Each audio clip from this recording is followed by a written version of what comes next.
একদিন রাতে বরাবরের মতোই আমার শাশুড়ির সাথে আমার স্বামী কথা বলছিল ভিডিও কলে। কথার এক পর্যায়ে তাদের কথা হতে থাকলো। আমার শাশুড়ির মেয়ে, অর্থাৎ আমার ননদিনের গহনা থেকে শুরু করে তেমন কিছুই তার শ্বশুর বাড়ি থেকে বা তার স্বামী বিয়ের সময় দেয়নি। যা আছে সেটা তার বাবার বাড়ি থেকে দিয়েছে। এ নিয়ে আমার স্বামী এবং আমার শাশুড়ির দেখলাম বেশ আফসোস। তাদের কষ্টের কোনো শেষ নেই। স্বামী কিছুই দেয়নি, এটা না সেটা না। অথচ এই দিক দিয়ে আমার স্বামী আমার বাবার বাড়ি থেকে যে গহনাগুলো দিয়েছে, সেই গহনাগুলো বিক্রি করে ফেলেছে একে একে। এমনকি আমার একটা নাক ফুল পর্যন্ত রাখেনি, সব বিক্রি করে দিয়েছে। তার প্রয়োজনে বিক্রি করে দিয়েছে। হ্যাঁ, বলছি না তার অপ্রয়োজনীয় বিক্রি করেছে, তার অবশ্যই তার প্রয়োজনীয় বিক্রি করেছে। কিন্তু এই নিয়ে আমার স্বামীকে দেখিনি কোনোদিন দুঃখ করতে বা কোনোদিন কষ্ট করতে, যে আমার বউয়ের গহনাগুলো আমি যেহেতু কিনে দেয়নি, তার বাবার বাড়ি থেকে কিনে দিয়েছে, তো আমি এগুলো বিক্রি করেছি, কোনোদিন দেখিনি আফসোস করতে। কিন্তু তার বোন, তার বোনের জামাই যখন তাকে কিছু কিনে দেয়নি, তার বোনের জামাই তো তার বাবার বাড়ি তারা যা দিয়েছে সেটা বিক্রি করেনি অন্তত। সেই হিসেব করলে তো তার বোনের জামাই তার থেকে অনেক বেশি ভালো। তাহলে সে কিভাবে তার বোনের জামাইকে খারাপ বলছে?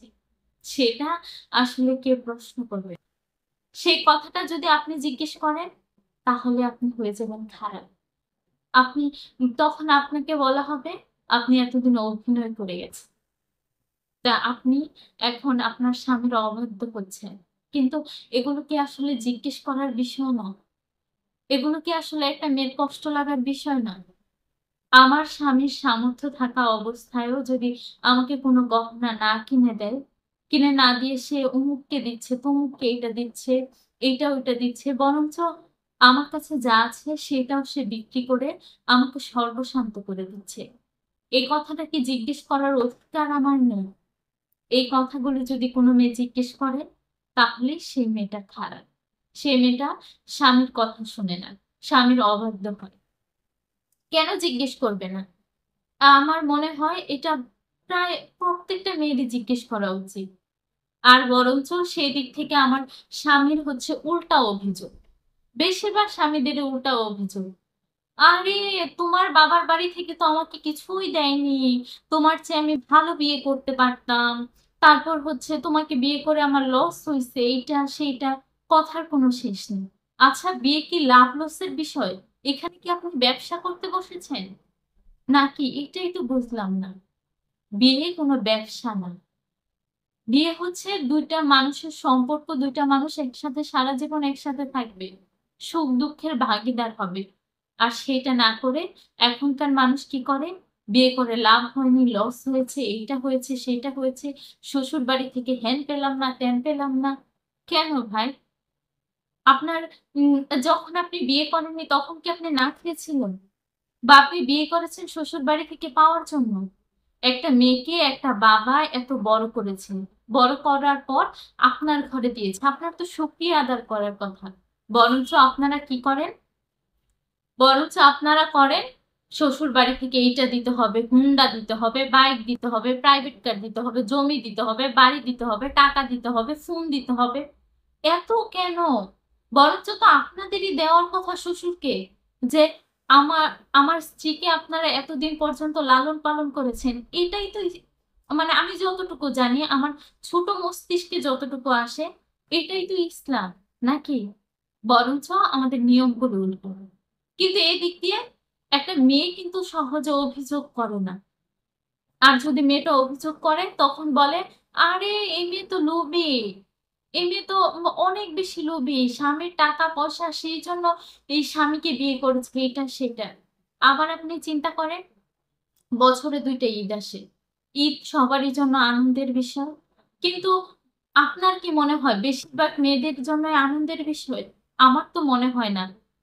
কারণ বিয়ে ঈদ আসলে ছেলের বাড়ির বাবা মা, ভাই বোন, তারপর ছেলেকে ছেলে, জামাইকে, তারপর হচ্ছে জামাইয়ের ঘরের নাতি নাতনি, মেয়েকে, 14 গোষ্ঠীর যত আছে সবগুলাকে আপনার কাপড় দিতে হবে, আয়সা দাওয়াত দিতে হবে, সেমাই চিনি সব কিনা দিতে হবে। কেন?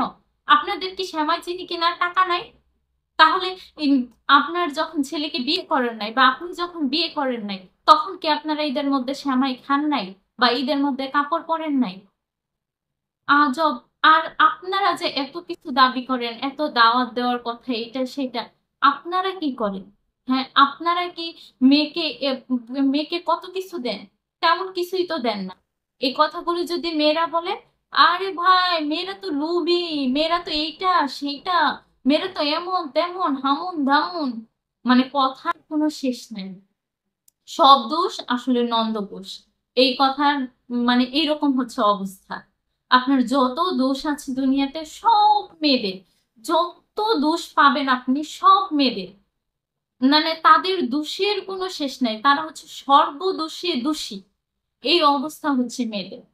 এখন আমার সাথে কেউ একমত হন বা না হন, মানে এটা আমি আমার নিজের অভিমত বললাম। এখন হচ্ছে মেয়েদের যে আপনারা এত দোষ ধরেন, এত কিছু করেন, তাহলে ভাই একটা মেয়ের কাছ থেকে আপনাদের এত চাওয়া পাওয়া কেন?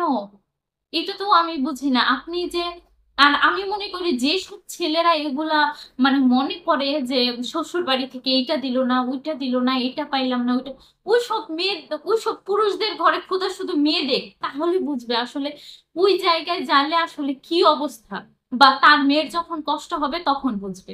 কিন্তু না রে ভাই, ওই ছেলেদের ঘরে খোদায় মেয়ে দেয় না, ওই ছেলেদের ঘরে খোদায় শুধু ছেলে সন্তানই দেয়, কোনো মেয়ে সন্তান দেয় না। যদি মেয়ে সন্তান দিত তাহলে বুঝতো। মাঝে মাঝে ইচ্ছে করে ওইসব লোককে জিজ্ঞেস করতে, আরে ভাই তুমি তো আমাকে কিছুই দাও নাই বিয়ের সময়, তো তুমি আমার বাবার বাড়ি থেকে যা দিচ্ছে এগুলোও তুমি বিক্রি করে খাইছো, আবার তুমি তোমার মা তোমার 14 গোষ্ঠী মিলে তোমরা অনেক বেশি কষ্ট পাও, আল্লাহ আমার বোনের জামাই আমার বোনকে কিছু দেয় নাই, এটা না সেইটা না, এই নিয়ে কষ্ট পাও। তোমার বোনের জামাই তো তোমার থেকে ভালো রে ভাই, অন্তত তোমার বোনের গহনাগুলো তো বিক্রি করে নাই, বা ওগুলো তোমার বোনের কাছে রাখছে, যে তোমারটা তুমি যেমন চাই তা করো, বল তুমি তো তাও করো নাই। তোমার তো মানে ওই হিসেবে তো তোমার তোমার যে জঘন্য লোক দুনিয়াতে আর হইতেই পারে না।